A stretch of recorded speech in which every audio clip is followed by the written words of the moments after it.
On this episode of China Uncensored, China takes aim at guns.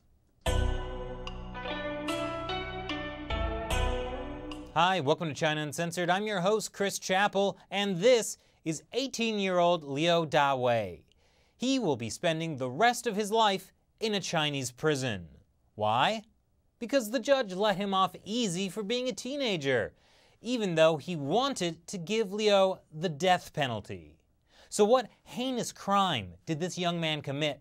Terrorism, multiple homicides, dressing up like a giant purple dinosaur, and making up his own theme song to the tune of a beloved patriotic classic? Nope.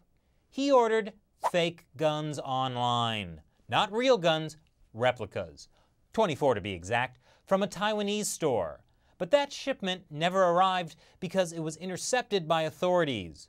According to state-run People's Daily, police identified 20 out of the 24 replica guns as real guns. And so, this 18-year-old kid was sentenced to life in prison for arms trafficking. And get this, those 20 real guns aren't actually real guns. It's just that China has such crazy strict gun laws that they include things no other country would consider to be guns. That was actually the defense Liu's lawyer used in court. According to China's gun laws, anything with a barrel that can shoot an object with a force of 1.8 joules per centimeter squared is a gun. That's less than 1/10 of what is classified as a gun in that bastion of anarchy, Taiwan. Liu's lawyer argued that's pretty much the same amount of force he could produce throwing a handful of beans. After which he was promptly arrested for having handguns. Please clap.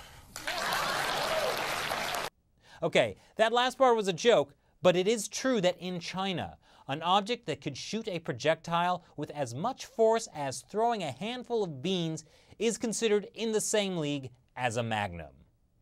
But being this is a 44 Magnum, the most powerful handgun in the world, and will blow your head clean off, you've got to ask yourself a question. Do I feel lucky?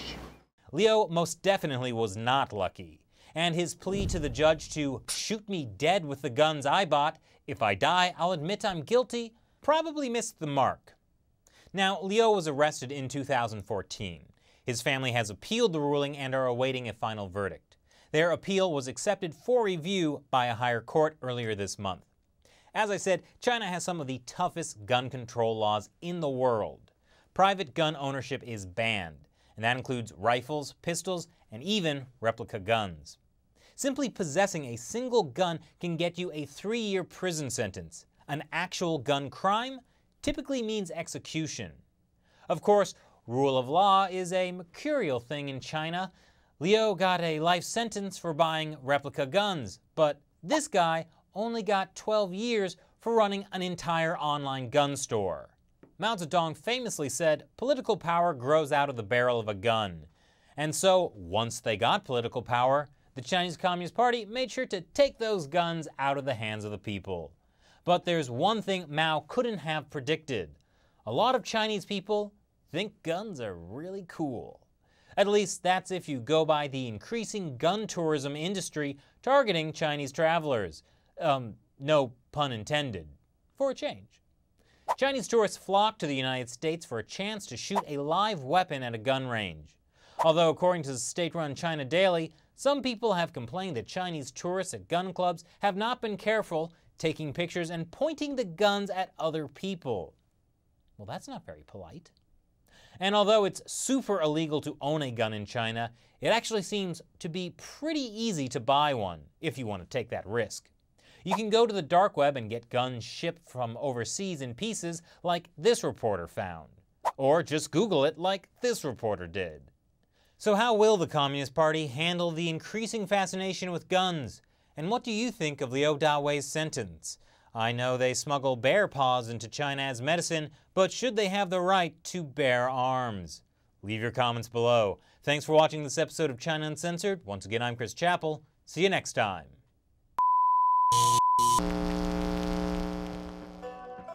Could Xi Jinping's big campaign wreck China's economy?